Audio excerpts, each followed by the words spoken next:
In this video, we will show you how to install the UPrint drivers on your Windows 10 computer. To begin, open a web browser window and navigate to miami.edu/uprint.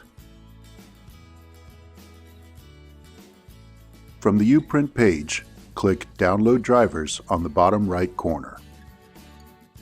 Now, scroll down and select a driver according to your class enrollment and system type.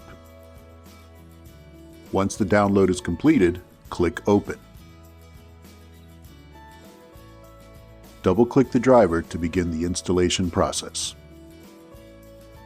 Click Yes. Click Install on the pop-up window.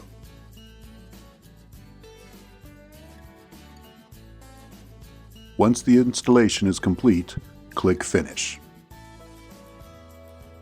The UPrint drivers are now installed on your computer.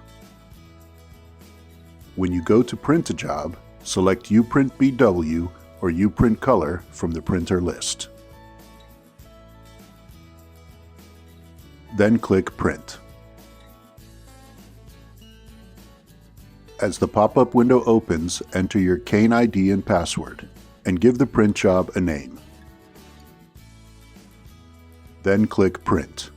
This will send the print job to the UPrint servers. Next, visit any of the UPrint printers on campus, swipe your Kane card or log in with your Kane ID and password to retrieve your sent UPrint jobs.